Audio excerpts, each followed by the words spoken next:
video, I will be doing some cryptid readings. This was requested by someone I actually know in real life. They were like, oh, you should do a cryptids video. And I was like, yeah, that's a really good idea. It's really in line with my SCP videos. So here I am making a cryptids video. I have collected a couple of cryptids to go over today. I don't know very much about many of them actually, because I haven't really read them before. I just picked the names that were cool. So yeah, hopefully these are some cool cryptids, some interesting cryptids that we have here. And without further ado, sit back, relax, and I hope you enjoy the show. I hope you enjoy the video. Okay, so the first cryptid that I have for you is the Alicanto. Alicanto are nocturnal, luminescent birds that live in the caves and mines of Chile.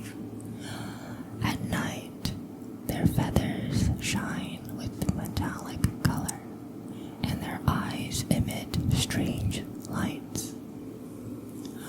Alicanto are often depicted as large birds, but the size and shape usually vary depending on the sighting or tail. There are two types of Alicanto, one which feeds on silver and one which feeds on gold, sometimes eating so much that they weigh too much to fly. The color and glow of their feathers depend on their diet.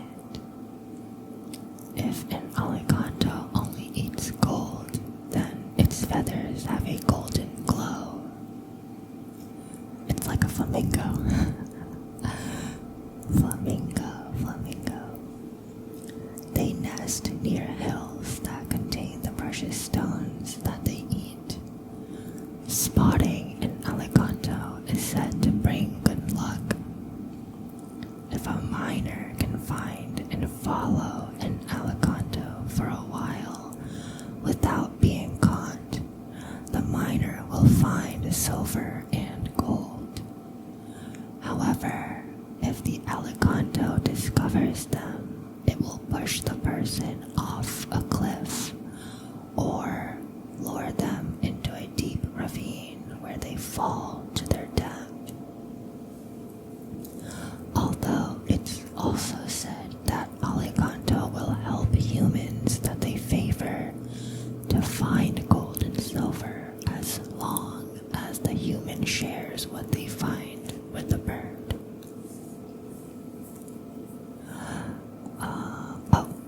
That's a very short one. Okay. I did not realize it was so short.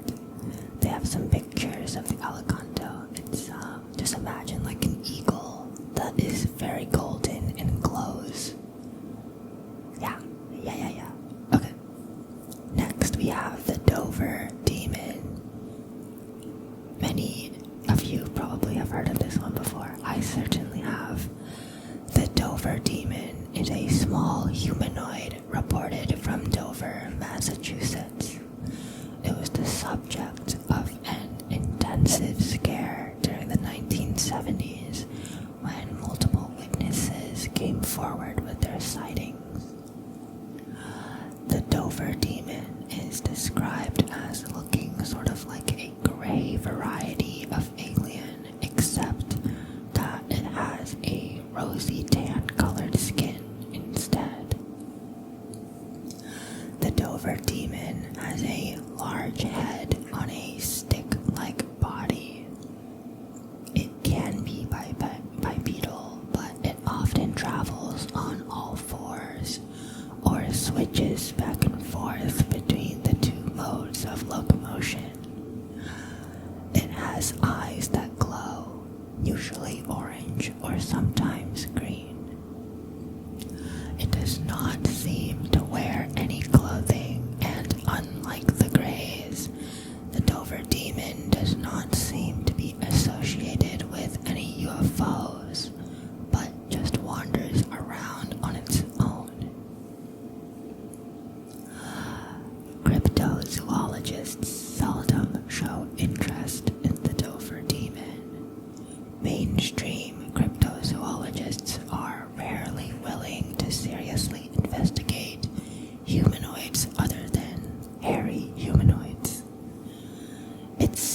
is that sightings only happened during a short time period, with most claiming that sightings have now ceased. So the Dover demon does not seem to be a pressing matter at the moment. Sightings.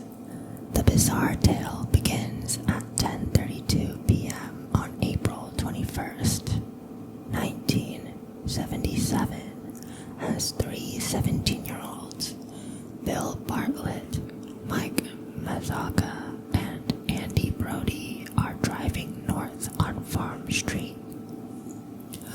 Bartlett, who's behind the wheel of the Volkswagen, spots something creeping along a low wall of loose stones on the left side of the road. At first, he thinks the creature is a dog or cat until his headlights shine on it, and he realizes it's nothing he's ever seen before. The figure slowly turns its head and stares into the light. Its two large, round, glassy, lidless eyes shining brightly like two orange marbles. Its watermelon-shaped head resting at the top of a thin neck is the size of the rest of its body. Except for its oversized head, the creature is thin, with long, spindly arms and legs, and large hands and feet. The skin is hairless and peach-colored and appears to have a rough texture, like, quote, wet sandpaper, Bartlett subsequently tells cryptozoologist Lauren Coleman. Standing no more than 3.5 to 4 feet tall, the figure is shaped like a baby's body, with long arms and legs. It had been making its way along the wall, its long fingers curling around the rocks, when suddenly the car lights surprised it. Unfortunately, neither of Bartlett's companions see the creature. The sighting lasts only a few seconds, and before Bartlett can speak, the car leaves the scene. Then the creature is gone. Bartlett drops his friends off and goes to his Walpole Street home. Visibly upset, he walks through the door, and his father asks him what's wrong. Bartlett then relates the story and later sketches what he's seen. Sighting 2. Around midnight, 15-year-old John Baxter leaves his girlfriend, Kathy Cronin's house at the south end of Miller High Road. Then, Baxter starts walking up the street on his way home. Half an hour later, after he's walked about a mile, he observes someone approaching him. Because the figure is short, Baxter assumes it's an acquaintance of his, M.G. Bouchard, who lives on the street. John calls out, and no response is given. Baxter and the figure continue to approach each other until finally the latter stops. Baxter then halts as well and asks, "Who is that?" The sky is dark and overcast, and he can only see a shadowy form. Trying to get a better look, Baxter takes one step forward and the figure scurries off to the left, running down a shallow wooded gully and up the opposite bank. As the figure runs, Baxter hears its footsteps on the dry leaves. He follows the figure down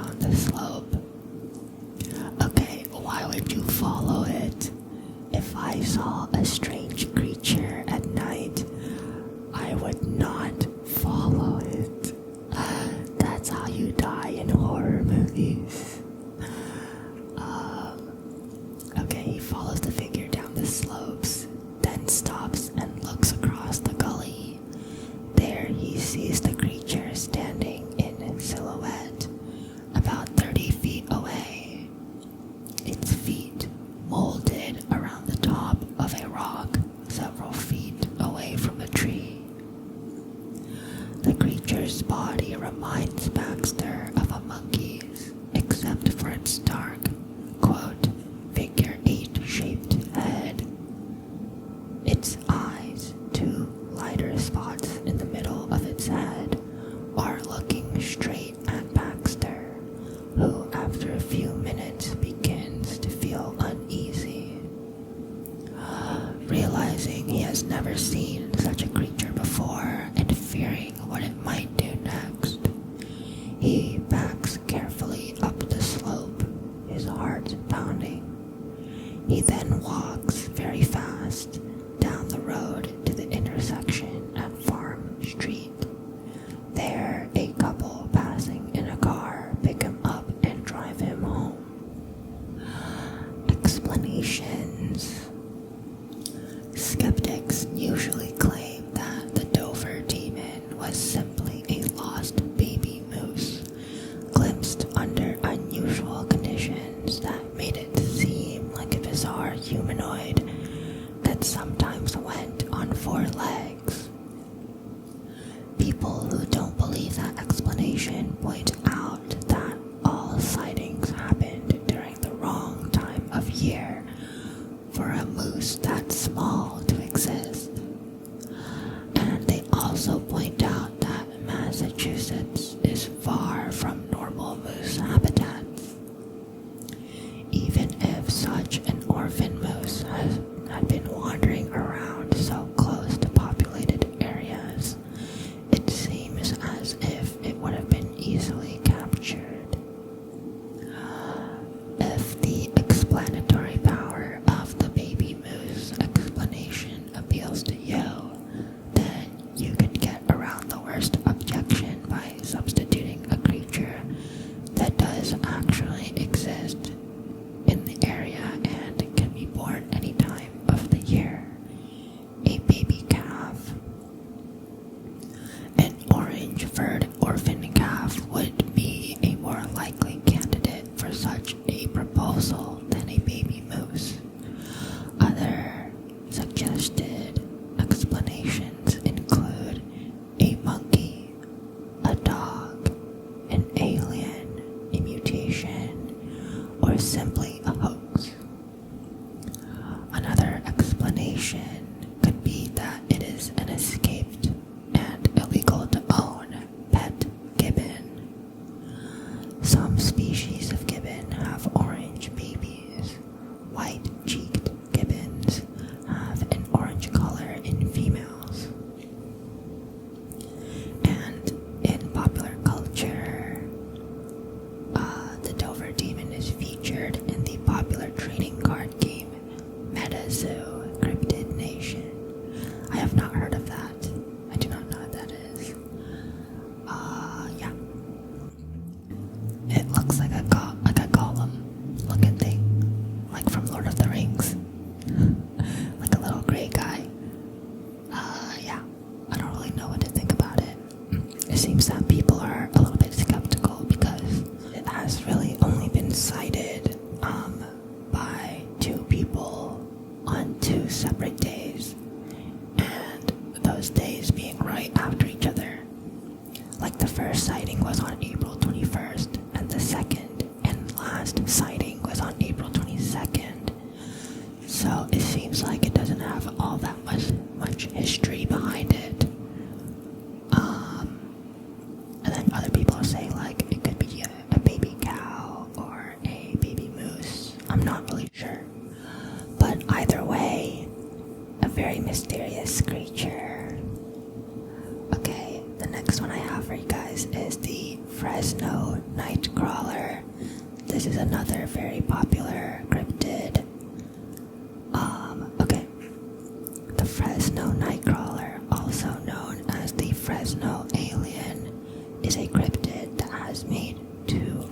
places so far, one in Fresno, California, and the other in Yosemite National Park, also in California.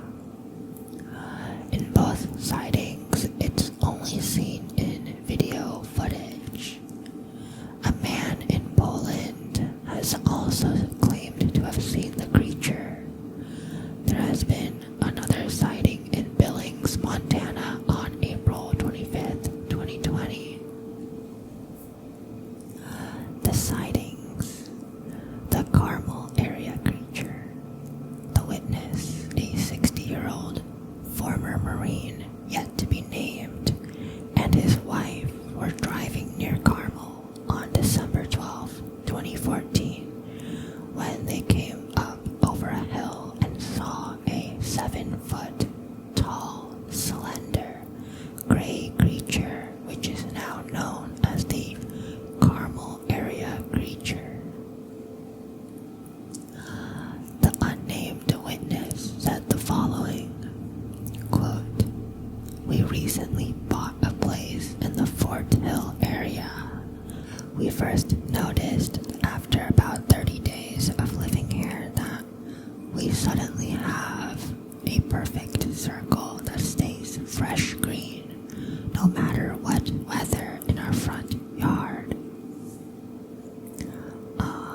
On Friday night, we were driving home after turning onto Carmel Road, which leads to our road.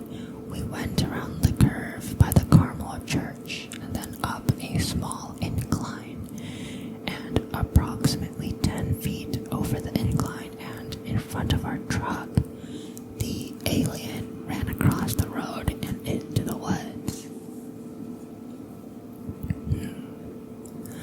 And the creature has also been spotted in Yosemite, where footage was again taken from what appears to be another security camera. This time there are two creatures, one being very small, and the feet of the creatures can be clearly seen, as well as what appears to be some sort of webbing connected from the knees to the upper body on at least the larger one. The cryptid has also been videotaped in Poland, this time with what appears to be a handheld camera, judging from the shakiness of the footage. The creature can not be seen for too long, but appears to have similar traits to the larger one taped in Yosemite. The next sighting of the creature was in Billings, Montana, captured on a home surveillance system at 9:45 p.m. on April 2020. Explanations. An alien or extraterrestrial being, a new species, a misidentified deer standing upright, pants or a puppet on a wire, a bird walking like a crane, a person wearing big pants and walking on stilts, and finally a balloon tied to some sort of cloth with two remote-controlled toy cars at the feet. Description. Fresno nightcrawlers appear to be relatively short creatures, approximately 1.5 meters. That seems a bit contradictory. They say they're relatively short, but 1.5 meters is not short. Wait. No, wait, never mind. That is actually like relatively short. Okay, never mind. With most of their height being made up of their legs, as they possess an extremely small upper body. It is hard to find details in the upper body of the cryptid due to the poor quality of the footage. It is an extremely thin, white humanoid with no discernible arms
had a surveillance camera watching his front lawn and looked at the camera when he heard a dog barking.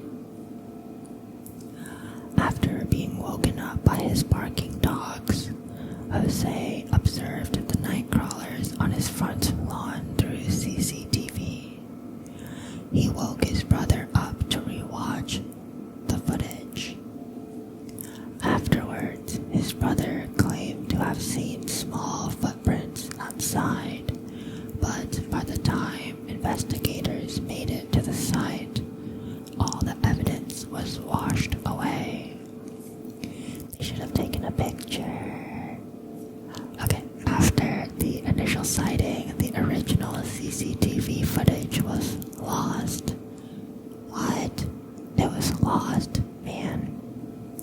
The only remaining footage is a grainy video recorded from a monitor. Okay, hoaxes. Some of the sightings are actually a pair of white pants being puppeteered, therefore a hoax. The alleyway gif of the Fresno Nightcrawler was created by YouTuber Captain Disillusion by walking down an alleyway with a melon and then using digital manipulation to remove the top half of his body.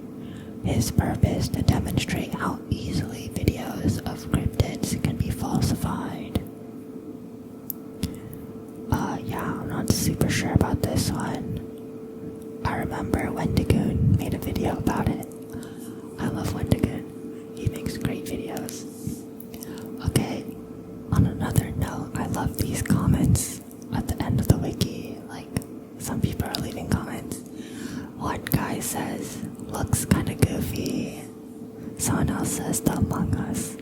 Okay, to be fair, it kinda looks like an Among Us. Cause it's like 2 legs, no arms, and like a head. Yeah, I can see it. Mooshmallow. Oh my god, someone called it a mooshmallow.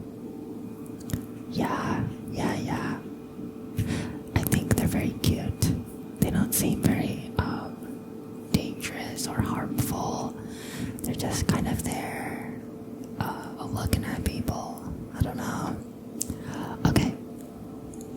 Next cryptid, we have the Yale. Like Yale Law School. And like Yale. Okay, the Yale or centaur is a creature from European mythology. It has the head and body of a goat, tail and tusks of a boar, and the feet of a unicorn. The feet of a unicorn. Why don't they just say the feet of a horse? Anyway, I'm not super sure. It has horns on its head that can rotate in any direction. The Yale is horse-sized and has multiple colored spots on its hide. The name Yale comes from the Hebrew Yael, meaning mountain goat. The Yale was first written about by Pliny the Elder in Book 8 of his Natural History. The creature passed into medieval bestiaries and heraldry, where it represents proud defense. The Yale is among the heraldic beasts used by the British royal family. It had been used as a supporter for the arms of John, Duke of Bedford, and by England's House of Beaufort. Its connection with the British monarchy apparently began with Henry VII in 1485. Henry Tudor's mother, Lady Margaret, was a Beaufort, and the Beaufort, is it Beaufort or Beaufort? I say Beaufort, and the Beaufort heraldic legacy inherited by both her and her son included the Yale.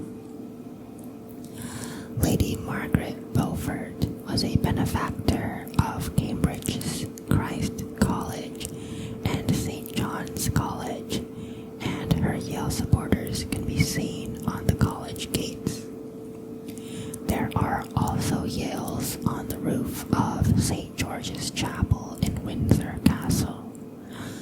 Yale of Beaufort was one of the Queen's beasts commissioned for the coronation in 1953.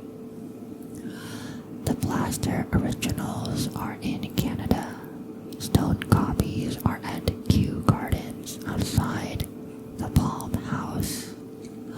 In the US, the Yale as a heraldic symbol is weakly associated with Yale University in New Haven, Connecticut. Neither the university's coat of arms nor most of its other heraldry features the Yale, and the school's primary sports mascot is a bulldog named Handsome Dan. I did not know that their mascot was named Handsome Dan. But a Yale is depicted on the official banner of the president of the university, which is carried and displayed during commencement exercises each spring. And Yales can be seen above the gateway to Yale's Davenport College and the pediment of Timothy Dwight College. And that's the whole page. I don't know, to me this one doesn't really seem like a cryptid, more like a European mythological creature that's on the coat of arms of a lot of British people and on the flags and banners of some other stuff. Weirdly enough, it actually is associated with Yale University. I didn't know that, but I did mention it at the beginning, but I didn't know it. I totally called it. Okay. Next, we have the Zaratan. The Zaratan is a gigantic sea turtle described in folklore and literature, whose shell looks like a sloped rocky mound, several hundred feet in diameter. Sailors mistakenly see its shell as a small tropical island, and in their search for fresh water and food, drop anchor and land. When night falls, however, the monster sinks beneath the waves, dragging down the ship and drowning the crew. Alternative versions of the Zaratan describe it as a giant whale or octopus, or even a great fish that strives night and day to bring its tail to its mouth, but cannot because it is so large. Okay. If you've watched Avatar: The Last Airbender, it's like the big lion turtle. The lion turtle. But apparently this one actually goes under the water, so I'm not sure how the trees on its back can survive being dragged underwater, but I don't know. I'm not a biologist. I don't know. Okay, feeding habits. When the Zaratan gets hungry, it is said to open its mouth wide as it can, and exhale a sweet-smelling aroma. Fish are attracted to the pungent odor and swim in. And once the Zaratan's mouth is full, it snaps its jaws shut in a similar manner to that of a snapping turtle, consuming whole shoals of fish in one gulp. Like a whale.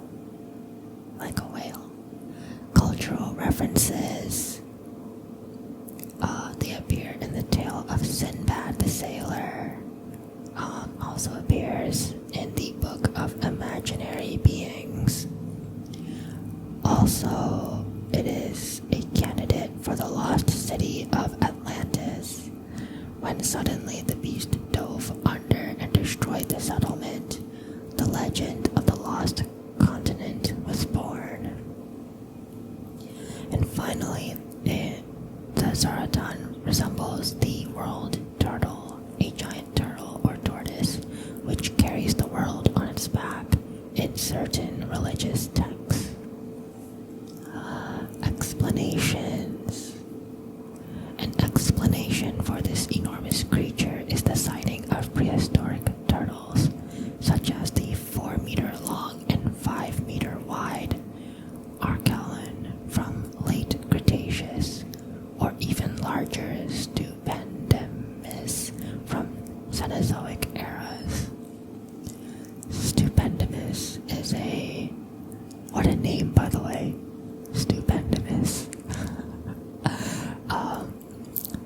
Stupendous is a less likely candidate, though, as it was a freshwater turtle.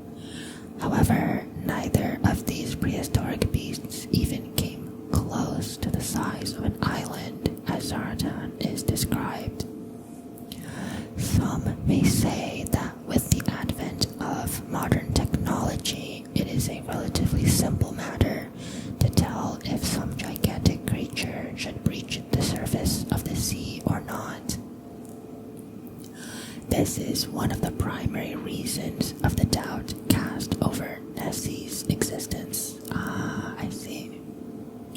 However, one must remember that less than 5% of our planet, which is covered in water, has been mapped to date, so the possibility of a gargantuan creature living quietly in the midst of the vast expanses of our unexplored and largely unmonitored oceans cannot be discounted. Whales are said to be able to sustain life, so it's possible a large one could eventually sustain an island-like environment.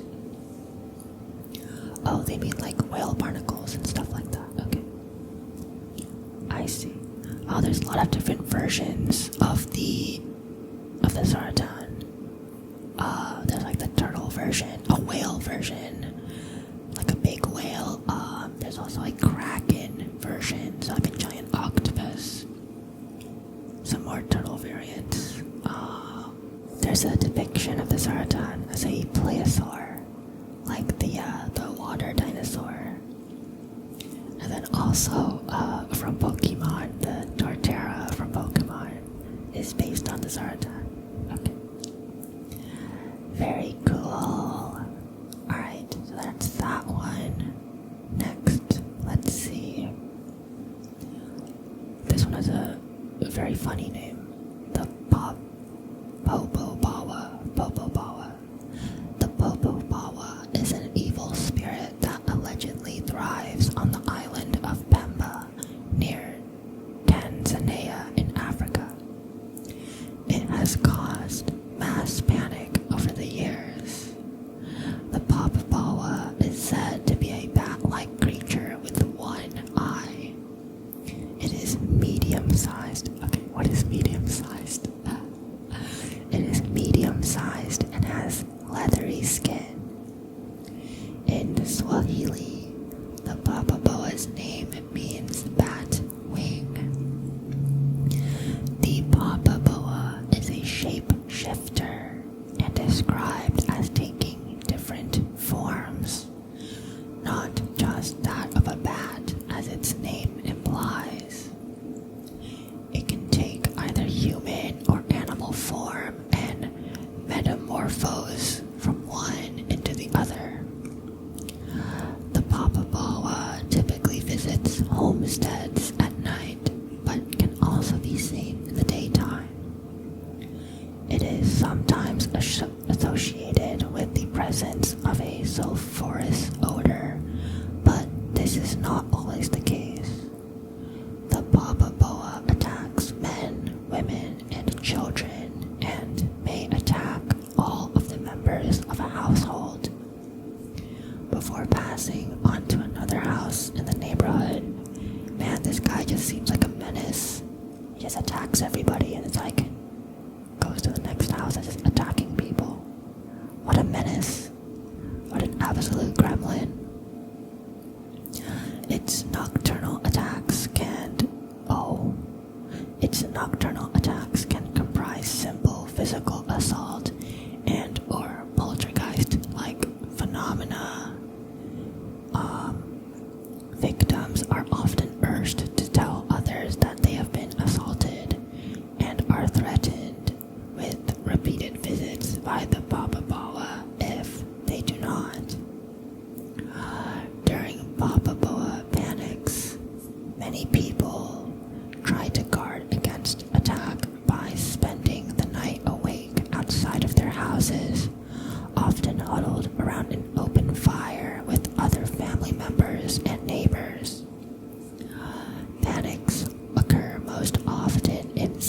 Zanzibar, throughout the island of Pemba, and in the north and west of Unguja, Zanzibar Island, including Zanzibar Town.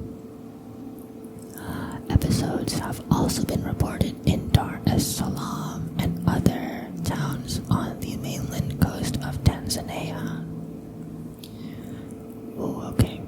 Yikes. Yeah, okay. Yeah, that one's actually kind of spooky. And especially since they believe in it so much that they're actually afraid sometimes, and there's panics of these creatures running around. So much so that they'll sleep outside with their neighbors and everything. Very interesting stuff. I'm guessing that's still still a thing over there. Okay. Next, I have the New Louisiana Swamp Monster. Oh, this one is a scary picture. You guys have definitely seen this picture. It's a very famous creepypasta, cryptid picture. It's a guy with glowing eyes, and it's completely black and white. I don't know how to describe it, but you've probably seen it. The New Louisiana Swamp Monster is a creature that was claimed to live in Louisiana. The monster was first sighted when a deer hunter at Berwick was hunting at night. A deer hunter at Berwick, Louisiana has captured a strange image of something wandering through the Louisiana woods at night. The hunter near Baton Rouge reported to the media that he found this bizarre image on his deer stand camera. The hunting camera was broken, but the memory card was still there, and so was this remarkable photograph. NBC news station WVLA, Baton Rouge, feels it looks like a cross between a human and an animal with long, slender appendages and glowing eyes. What the heck? Wow. It was actually covered on the news. That's crazy. I feel like usually the cryptid sightings aren't usually seen as oh, it's just a hoax, or oh, it's just a crazy person. But it seems like they actually took this guy at least relatively seriously. Huh?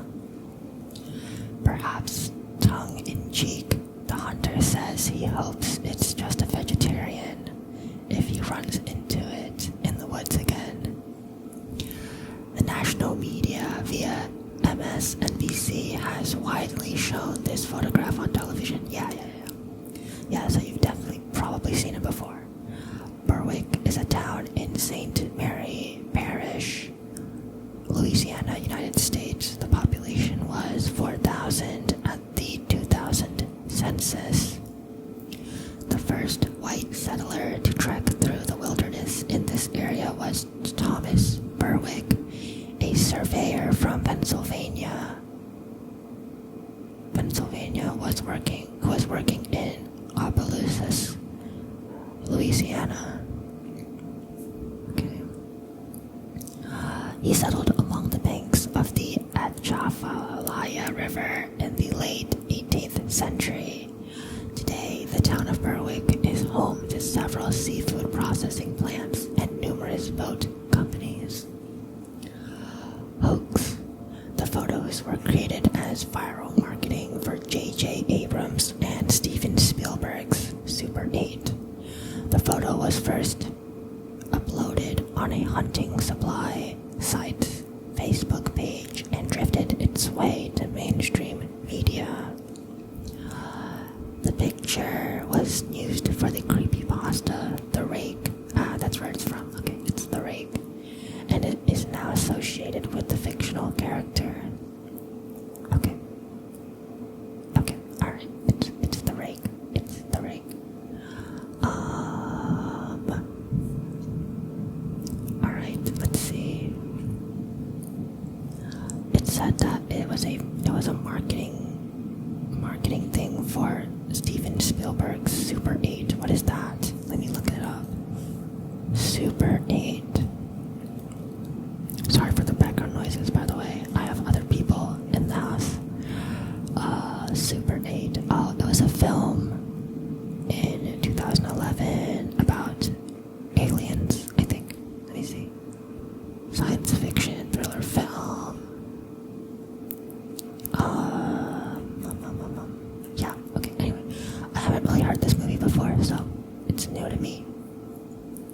Anyway, okay. Let's go to the next one. The Mongolian death worm. Yes. The famous death worm. Okay. By the way, it is only now that I realize that I have my fan on at the second setting. Usually I have it at the first, so it's a little bit quieter, but I'm a little bit stupid and I didn't realize that it was actually at the second speed. So I'm sorry for that. If the background noise is a little louder than usual, I'm sorry. Hopefully it's not too bad, and hopefully you can hear me okay still. Okay, but on to the topic at hand. We have the Mongolian death worm, whose native name means the intestine worm, due to its red, blood-like color and size, which is the size of an intestine. It has been described by many to be from 2 to 7 feet long, have the ability to spit out a corrosive yellow saliva, and to generate blasts of electricity. However, this latter power is thought of as being folkloric by the nomads of the Gobi. Western culture has come to call this monster the Mongolian death worm. Doesn't it appear on SpongeBob one time? I might be mixing it up with some other worm. Anyway, Mongolian nomads believe that the giant worm covers its prey with an acidic substance that turns everything a corroded yellow color. Legend says that as the creature begins to attack, it raises half its body out of the sand and starts to inflate until it explodes. What? Really? Releasing the lethal poison all over the unfortunate victim. It literally just walks up to you and explodes. The poison is so venomous that the prey dies instantly. Livestock and humans are supposed to be its main prey. Because Mongolia had been under Soviet control until 1990, very little was known about the death worm in the West. In recent years, investigators have been able to look for evidence of the creature's existence. Ivan Macurley, one of the leading Loch Ness monster detectives, studied the region and interviewed many Mongolian people about the worm. Due to the sheer volume of sightings and strange sights, he came to the conclusion that the death worm was more than a legend. Nobody is entirely sure what the worm actually is. Experts are certain it's not a real worm because the Gobi Desert is too hot, an area for annelids to survive. Have you ever watched Dune, though? Some say that it might be a skink, but they have little legs and scaly skin, whereas witness accounts specify the worm is limbless and smooth-bodied. The most probable explanation is that the death worm is a new species of Amphisbaenia, or worm lizard, a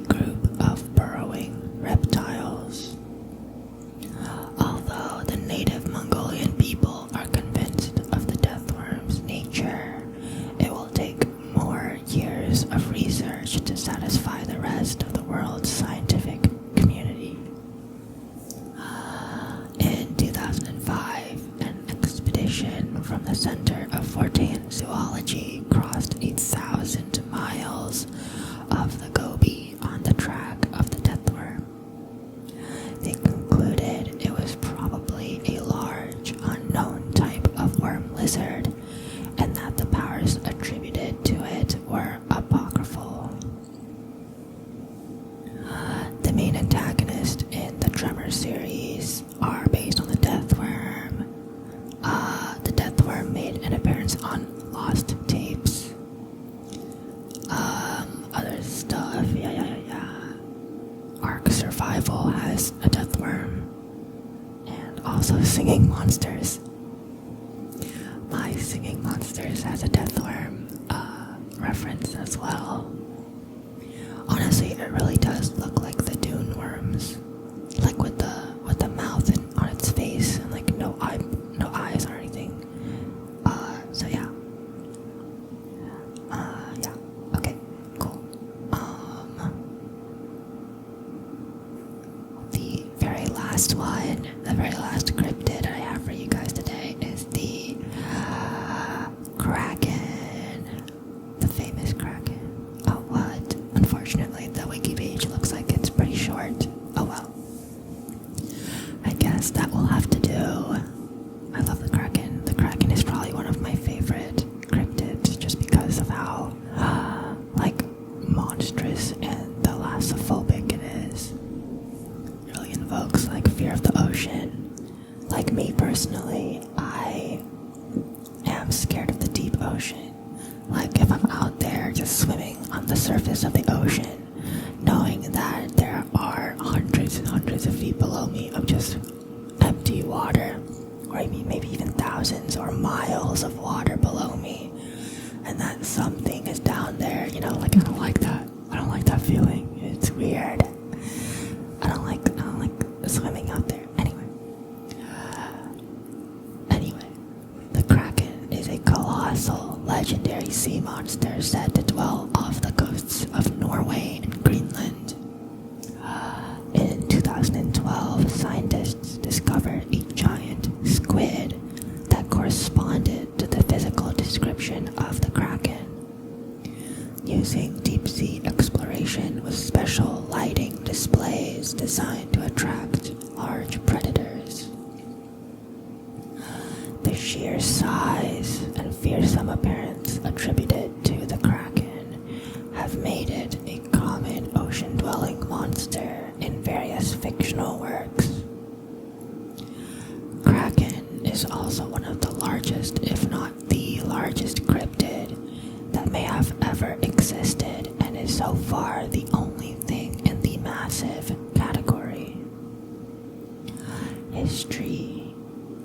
The 13th century old Icelandic saga, Orvar Odds saga, tells of two massive sea monsters called Hafgaffa, Sea Mist, and Lingbacker, Heatherback. The Hafgaffa is believed to be a reference to the Kraken. Whales are the biggest of everything in the world, but the Hafgaffa is the greatest monster occurring in the water. It is its nature that it swallows both men and ships and whales and everything that it can reach. It is submerged both day and night together, and when it strikes up its head and nose above the surface, then it stays at least until the turn of the tide. Explanations. It could be possible that the Kraken could have been early sightings of a colossal squid. Kraken dung has been found on the shores by Vikings, but it has been proven to be amber.